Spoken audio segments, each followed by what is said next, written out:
주 예수님의 은혜와 평강이 여러분과 함께하길 합니다. 불평보다는 온유함이란 제목으로 하나님의 말씀을 전하겠습니다. 지난 시간에 기도원과 선배님을 통해서 하나님 앞에서 아무것도 두려워 말라, 하나님 앞에서 겸손해라, 하나님만 신뢰하라고 말씀을 전했습니다. 오늘은 기도원과 300명이 미디안 적들 13만 5천 명에서 12만 명을 무찌르고 나머지 잔탕들을 추정하는 중에 에브라임의 족속이 기드온에게 시비를 걸고 다투는 장면입니다. 이유는 그들을 전쟁에 가담시키지 않았다고 불평을 제기합니다. 본문을 통해서 하나님께서 우리에게 주시는 메시지는 무엇일까요? 첫 번째로 불평보다는 온유함으로 합니다. 1절에서 3절까지입니다. 1절만 읽어보겠습니다. 에브라임의 사람들이 기드온에게 이르되 내가 미디안과 싸우러 갈 때 우리를 부르지 아니하였으니 우리를 이같이 대접함이 어찌 됨이니 하고 그와 크게 다투는지라 했습니다. 기드온은 미디안과의 전쟁에 시작할 때 미디안의 압제와 갈굼을 가장 많이 당한 므낫세, 아셀, 납달리, 스불론 네 지파에서 군사를 소집하고 그 외 지파에서는 부르지 않았습니다. 또 패잔병 소탕전에서는 처음에 참여하지 않았다가 후에 에브라임이 참전해서 미디안의 지도자 오렙과 스앱을 처치하게 됩니다. 그런데 에브라임은 왜 기드온에게 처음부터 우리를 부르지 않았느냐 불평하고 다투기 시작했습니다. 야곱의 12 자녀들은 12지파들은 특징이 있습니다. 단지파는 가장 우상 숭배를 많이 하고 타락한 지파가 됩니다. 유다지파는 희생과 헌신, 모범, 선봉이 되어서 예수 그리스도께서 나오는 지파가 됩니다. 로벤 지파는 항상 말만 하고 행동을 옮기지 않습니다. 이 에브라임 지파는 요셉의 자손으로서 유다 지파만큼 큰 지파입니다. 근데 이들은 특징이 주신 은혜에 감사하기보다는 항상 불평하고 투덜댑니다. 투덜거리는 족속입니다. 기드온에게 시비를 걸고 트집을 잡아서 사납게 공격합니다. 나중에 기드온 시대가 지나고 입다가 왔을 때는 입다가 큰 공을 세웠음에도 불구하고 그때도 시비 걸다가 그때는 에브라임 족속들이 많이 죽습니다. 이 에브라임은 가나안 전쟁에서 가장 앞장선 요수아를 배출한 지파입니다. 그들은 자존심이 강하고 엘리트 의식이 있었으며 주목받고 싶고 큰 영향력을 행사하고 싶어 했습니다. 기도원을 통해서 엄청난 승리를 거두지 않았습니까? 그러면 하나님께 영광 돌리고 서로 축하하고 격려해 줘야 하지 않겠습니까? 그런데 왜 우리를 부르지 않았냐? 시비를 걸고 싸움하려고 덤벼들었습니다. 이들은 수고, 희생, 헌신은 하지 않고 그저 영광과 상급만을 독차지하려고 했습니다. 처음에는 전쟁에 참여하지 않았습니다. 그들이 정말 처음부터 참여했다면 달랐겠죠. 승리할지 패배할지 죽을지 모르고 있기 때문에 간망만 하고 있었습니다. 근데 기드온이 거의 다 승리를 가져다 놓았기 때문에 이제 이긴 게임을 하고 그때 살못이 들어가서 영광을 차지하려 합니다. 저와 여러분이 만약에 기도원의 입장에서 어땠을까요? 기분이 상하고 화가 나지 않겠습니까? 우리는 목숨을 걸고 생명을 다 바쳐서 전쟁에 싸웠는데 너희들은 구경만 하고 있다가 나중에 돌아와서 시비를 거느냐 하고 함께 성지려고 다투지 않았겠습니까? 하지만 기드온은 그들이 다툼을 일으킬 때 전쟁으로 싸움으로 가지 않습니다. 왜 그랬을까요? 여러 가지 이유가 있었겠죠. 이 에브라임은 강성한 지파입니다. 이 에브라임과 싸우게 되면 기드온과 그의 병사들이 큰 상처와 피해를 입을 수 있다는 그 생각도 했을 것입니다. 근데 후에 기드온을 무시한 숫곳과 번의 사람들은 가차없이 박살냅니다. 기드온은 하나님 앞에서 자신의 연약함을 인정하는 겸손함과 에브라임의 불평과 투덜거림을 온유함으로 다루었습니다. 온유함은 무엇일까요? 하나님께 무조건 순종합니다. 사람을 향해서는 부드럽고 친절한 태도입니다. 온유함은 약하거나 무력한 존재가 아니라 강한 존재입니다. 굉장한 힘과 능력이 있지만 어떠한 일정한 방향을 위해서 자신의 힘을 조절하는 절제하는 능력입니다. 힘을, 건세를 함부로 사용하지 않고 제어할 수 있는 능력이 온유함입니다. 온유한 사람은 비실거리는 약한 사람이 아니라 강하지만 부드러운 자입니다.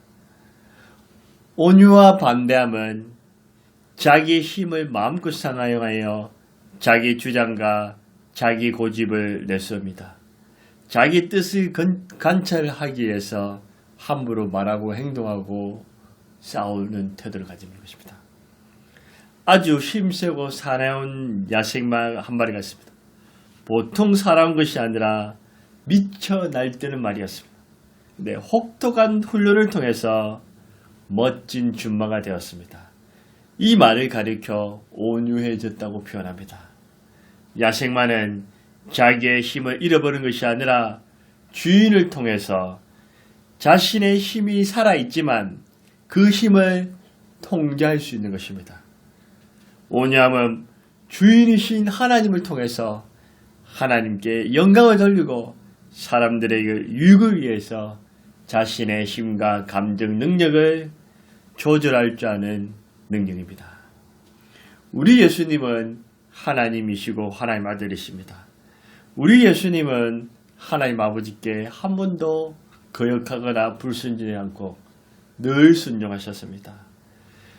그러면서도 강력한 힘과 지혜와 권능을 가지고 계셨음에도 불구하고 죄 많은 인간, 허물 많은 인간에 대해서 함부로 힘을 쓰지 않고 억제하면서 부드럽게 친절하게 대해 주셨습니다.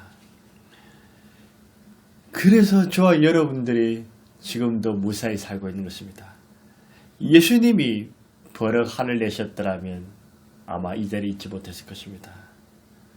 우리 예수님은 무엇이든지 할 수 있는 전능하신 하나님이시고 모든 것을 아시는 전지하신 하나님이시며 어디에나 충만하신 하나님이십니다. 우리 예수님은 힘과 능력과 권세와 지혜가 무한하시지만 저와 여러분을 향해서 그 힘을 부드럽게 친절하게 대하시는 온유함의 몸을 보여주셨습니다. 마태복음 11장 29절에 나는 마음이 온유하고 겸손하니 우리 예수님이 온유함이시다 했습니다. 반면에 불평은 무엇입니까? 불평은 마음에 들지 아니한 것을 못마땅한 것을 말과 행동으로 말하는 것입니다. 드러내는 것입니다. 투덜대고 불평하는 사람은 죄가 있는 사람입니다. 할을 성기를 자주 냅니다. 성격도 분노가 조절되지 않습니다. 사울을 보십시오. 교만한 데다가 다혈질입니다. 늘 성질내고 화내고 저주를 퍼붓습니다. 하와 분노가 치밀어 올라서 나이가 그의 사람들과 마음에 안 드는 사람들을 가차없이 죽이려 합니다. 만약에 그 사울이 자신의 주어진 그 힘과 능력을 하나님의 영광과 사람을 살리는데 선한 일에 온유한 일에 썼더라면 그는 분명히 역사를 운명을 바꾼 위대한 인물이 되었을 것입니다. 하지만 그는 그의 힘과 권세를 하나님께 영광 돌리지 아니하고 분노하고 화내고 죄짓는 백성들을 사람들을 파괴시키는 일에 그 힘을 쏟아부었기 때문에 그 자신도 멸망하게 됩니다. 불평한다는 것은 내 마음의 속이 폭발한 것입니다. 하나님께 불순종하고 사람에 대하여 조절하는 힘이 없어서 분노와 성질, 하, 미움, 교만, 시기, 악한, 막말, 비난한 마음이 터져나오는 것입니다. 그래서 싸움과 다툼이 일어나는 것입니다. 현대사회는 어떻습니까? 온유한 사람보다도 불평하고 분노와 화가 나서 그 마음을 조절하지 못한 사람들이 넘치고 있습니다. 여러분, 분노와 화와 성질을 잘 내는 사람들을 조심하셔야 됩니다. 함께 성질되면 둘 다 똑같이 됩니다. 될 수만 있으면 온유하시고 온유한 사람들을 만나시기 바랍니다. 성경의 인물들은 온유한 사람들이 많았습니다. 아브라함은 하나님께 순종했습니다. 하나님께서 지시할 땅으로 가라면 갔습니다. 아들 바치라면 바쳤습니다. 하나님을 대해서 항상 순종했습니다. 아브라함은 사람에 대해서는 온유했습니다. 자기 조카 롯과 더불어 살다가 정돌끼리 싸움이 일어났습니다. 그래 두 사이가 불편하게 되었습니다. 둘이 떨어져야 했습니다. 그러면 어떻습니까? 지금 힘과 권세와 능력은 아브라함이 월등합니다. 아브라함의 힘으로 조카 롯과 그의 종들을 다 짓밟을 수 있었습니다. 하지만 그는 창세기 13장 9절에 내가 자하면 나는 우하고 내가 우하면 내가 자하리라. 이 선택권이 힘이 아브라함에게 있었지만 아브라함은 롯에게 먼저 줍니다. 네가 먼저 선택해라.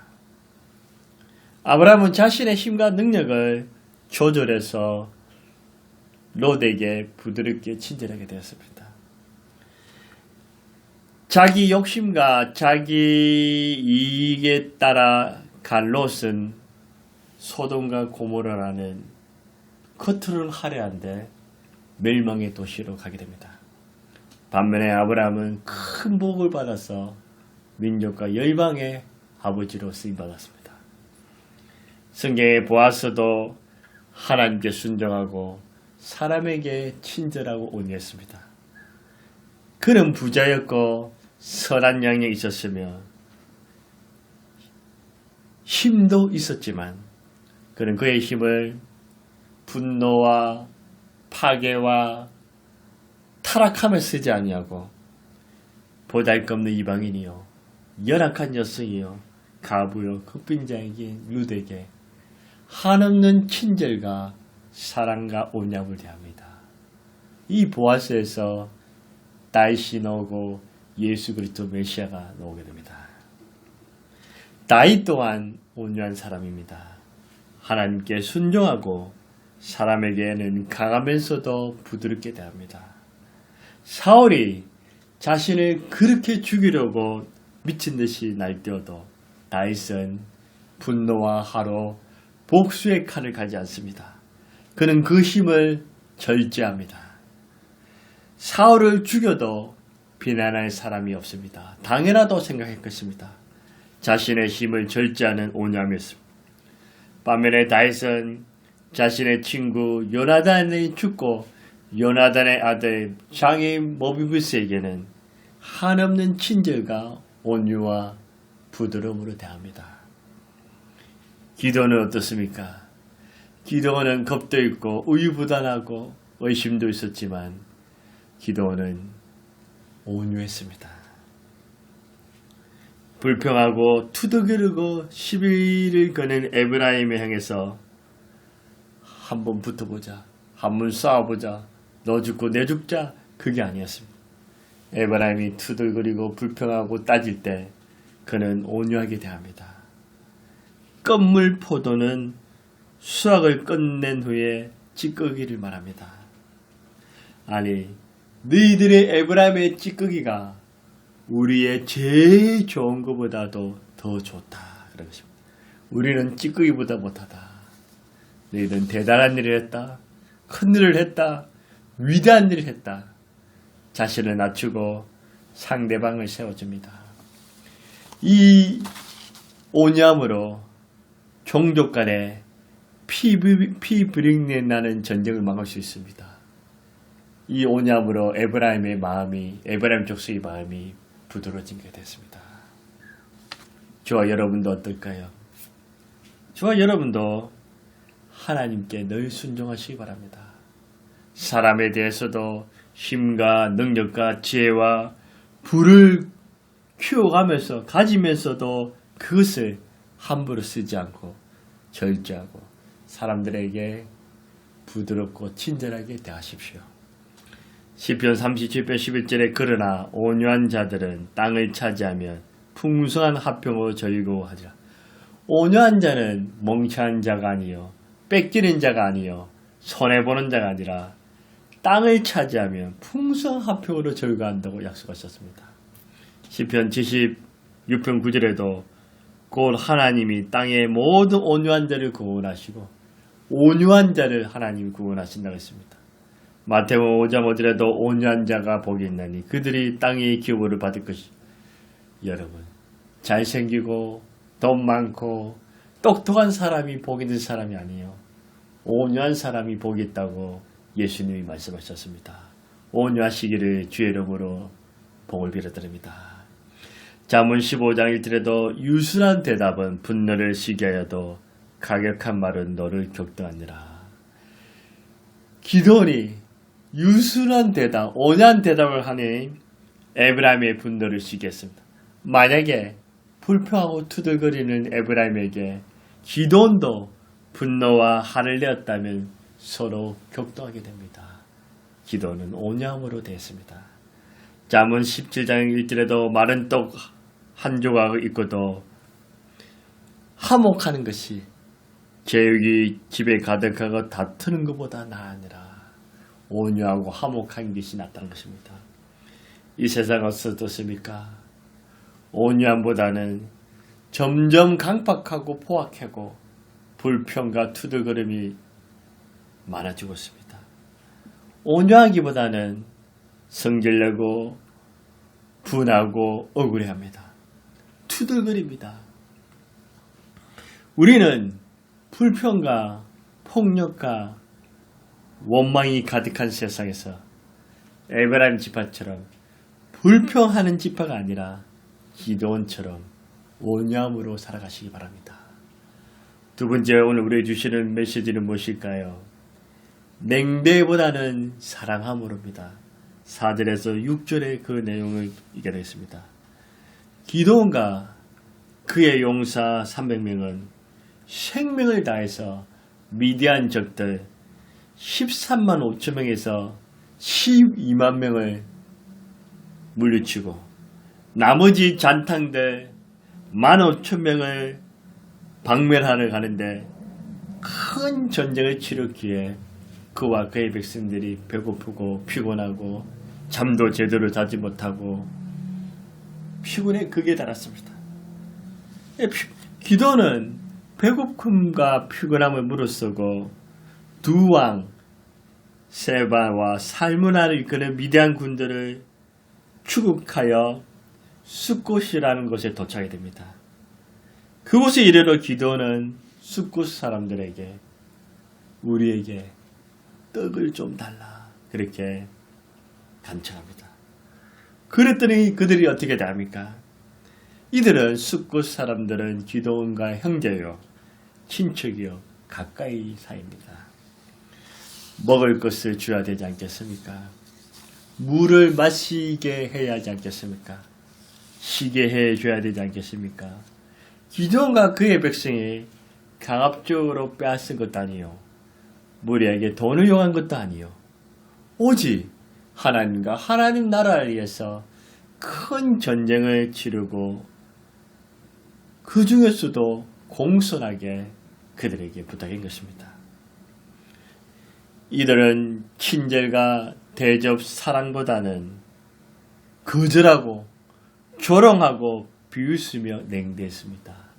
이 냉대란 사전적인 의미는 정성을 들이지 않고 아무렇게나 하는 대접입니다. 말을 냉대라 붙였지 냉대보다 더 악했습니다.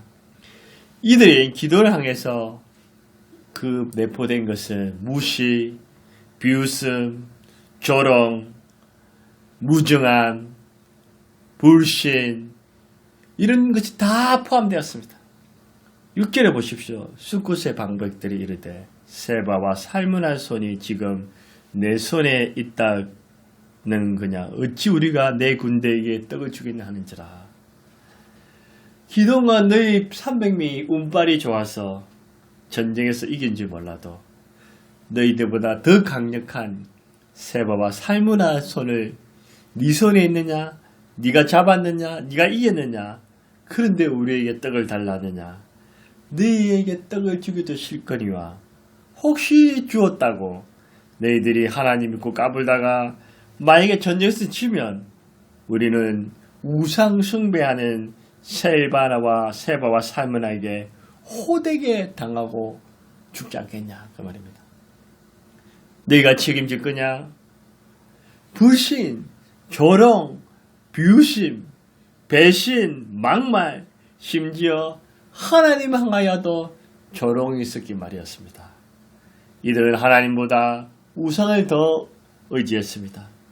기도는 적들이 아니라 거의 동족에 가까운 그들에게 심한 멸시와 비웃음과 막말과 천대와 냉대를 당했던 것입니다. 그런데 어떻게 됩니까? 기도원과 그의 백성들이 이런 모욕을 당하고도 끝까지 전쟁에 치러서 하나님께 영광 돌리고 하나님의 구원과 역사를 체험하며 대단한 승리를 거둡니다. 하나님의 도우심으로 승리를 거두고 돌아오는 뒤에 어떻게 합니까? 기도원과 그의 백성들을 희롱하고 비웃고 짓밟았던 숫곳 사람들을 징벌하고 마찬가지로 분해의 사람들도 다 죽게 됩니다. 여러분 참 중요합니다. 냉대하면 안 됩니다. 사무엘상 25장에 보면 나발이라는 어리석은 부자가 등장합니다. 그는 심히 부자라고 했습니다. 자신을 위해서는 매일 술에 떡이 되어서 왕의 잔치를 벌입니다. 다른 사람들을 사랑하고 베풀고 나누는 일은 전혀 하지 않습니다. 하나님의 영광과 하나님 나라를 위해 수고한 다윗과 그의 백성들이 무력으로 힘으로 나발을 짓밟고 뺄 수 있었지만 오히려 다윗과 그의 사람들은 나발과 그의 집에 보호막이 되고 사랑과 친절을 베풀어 주었습니다. 그러면 최소한 인간이라면 다윗과 그의 사람들에게 은혜를 갚아야 되지 않습니까? 다윗의 부하들이 그에게 양식을 좀 달라 할 때 죽어도 줄 수 없다면서 은혜를 베푼 다윗과 그의 사람들에게 오늘 숫곳 사람들처럼 불신과 비웃음과 냉대와 조롱하는 말을 합니다. 나중에 자신의 아내가 다윗과 그의 백성들에게 양식과 포도주를 주었다고 하니까 충격을 받아서 마음이 낙담하여 돌같이 되었다고 했습니다. 그가 부여한 것은 하나님의 은혜이고 하나님께서 자신에게 제사를 맡겨준 것입니다. 그것을 가지고 하나님의 이름을 위해 쓰고 사람들을 사랑하는 데 사용해야 되는데 냉대하는 데 사람들을 비웃는 데 그것을 사용한 것입니다. 하나님은 여러 번 기회를 주셨음에도 불구하고 그는 그의 부여함을 하나님의 뜻대로 사랑을 행하는 데 행하지 아니하고 자신이 부자가 되는 것처럼 자신의 배부름과 탐심하여 살다가 다윗과 그의 사람들을 무시하고 조롱하고 천대합니다. 어떻게 됩니까? 사무엘상 25장 34절에 보면 한 열흘 후에 여호와께서 나발을 치시니 그가 죽으니라 했습니다. 숫고 사람들도 숫고 사람들과 나발처럼 하나님의 사람들에게 하나님을 위해 수고하고 헌신하는 하나님 사람들에게 조롱하고 멸시하고 무시하고 막말하고 비웃고 냉대하는 것은 하지 말아야 합니다. 만약에 숫곳 사람들과 나발이 이런 냉대가 아니라 온유와 사랑함으로 대했더라면 역사와 운명은 달라질 것입니다. 어려운 것도 아닌데 기드온과 그의 사람들의 떡을 제공하고 물을 마시고 쉴 것을 제공해 주었더라면, 따뜻한 말과 격려의 말을 해 주었다면 기드온은 반드시 은혜를 갚았을 것입니다. 다윗과 그의 사람들도 은혜를 갚았을 것입니다. 하나님께서 나발과 숫곳 사람들에게 큰 은혜와 복과 더 많은 것을 베풀어 주셨을 것입니다. 그런데 이들은 다 사랑과 자비보다는 냉대와 조롱과 막말하는데 그들의 인생을 날려버린 것입니다. 세바와 살무나도 가그에 기드온 형제들을 잔인하게 죽였습니다. 그들도 그대로 당합니다. 사사기에 보면 갚으시리라는 그런 말씀이 자주 나옵니다. 하나님께서 보호하시라는 말씀이 나옵니다. 만약에 세바와 살무나도 살인과 냉대가 아니라 사람들에게 오주와 사랑과 자비를 베풀었다면 그들도 그대로 돌아왔을 것입니다. 하나님은 구원과 사랑의 하나님이시지만 한편으로는 공의와 보응의 하나님이십니다. 구원은 믿음으로 은혜를 받지만 상급과 형벌은 형함에 의해서 결정될 수 있습니다. 우리는 평소 사람들에게, 특히 하나님을 잘 섬기고 하나님 뜻대로 사는 사람들에게 막말, 조롱, 비웃음, 냉대, 무시, 분노 이런 것을 하면 안 됩니다. 아낌없이 사랑과 자비와 온유와 친절과 겸손으로 베풀면 그것이 나와 내 가족과 내 자손들에게 그대로 돌아옵니다. 갈라디아 5장 14절 15절에 온 율법은 내 이웃사랑이를 내 자신같이 하라 하신 말씀이 이루어지네. 우리가 하나님은 마음과 목숨을 힘을 다해 살아가고 이웃은 내 몸처럼 살아가는 것입니다. 그런데 그렇지 않고 많이 서로 물고 먹으면 피차 멸망할까 조심하라 했습니다. 요한복음 13장 34절 35절에도 새 계명을 너희에게 주노니 서로 사랑하라. 내가 너희를 사랑같이 너희도 서로 사랑하라. 너희가 서로 사랑 이로써 모든 사람이 너희가 내 제자인 줄 알리라. 우리 예수님께서도 서로 분노하고 화내고 냉다는 것이 아니라 서로 온유하고 사랑하기를 원하십니다. 요한일서 3장 18절에 자녀들아 우리가 말과 혀로만 살아지 말고 행함과 진실함으로 하자 했습니다. 냉대보다는 사랑함으로 살아가십시오. 오늘 말씀을 통해서 주님께서 저와 여러분에게 주시고자 하는 메시지는 무엇일까요? 세상에 아무리 불평과 다툼, 싸움과 분열, 폭력과 냉대, 조롱, 막말, 비웃음, 판을 쳐도 저와 여러분은 보응하시는 하나님, 갚으시는 하나님, 공의로우신 하나님을 믿고 알고 내 삶 속에서 불평보다는 온유함으로, 냉대보다는 사랑함으로 살아가심으로 형벌이 아니라 하나님의 은총과 복과 평강, 인도하심이 가득 충만하시기를 주의 이름으로 축원합니다. 하나님 아버지 감사, 찬송, 영광 돌립니다. 우리에게 독생자를 주시고 지금도 우리를 사랑하시고 늘 함께 하심을 감사합니다. 하나님 아버지 우리는 온유하기보다는 불평, 분노, 미움, 막말 그런 삶을 살았습니다. 용서하여 주옵소서. 오늘 말씀을 통해서 온유하게 하소서. 하나님께 순종하고 사람에게 부드럽고 친절한 온유함으로 살게 하옵소서. 하나님 아버지, 우리는 내 자신도 살기 벅차서 냉대와 무관심, 막말과 조롱과 비웃음 속에 살 때가 있었습니다. 용서해 주시고 오늘 말씀처럼 냉대가 아니라 사랑으로 친절로 자비를 베푸며 살아가게 해 주옵소서. 그래서 하나님을 영화롭게 하고 사람들을 살리고 유익을 주는 그런 복된 인생이 되게 해 주옵소서. 다시 한번 간구하오니 하나님 아버지, 불평보다는 온유하게 하소서. 냉대보다는 사랑하게 하소서. 예수님의 이름으로 기도되옵나이다. 아멘.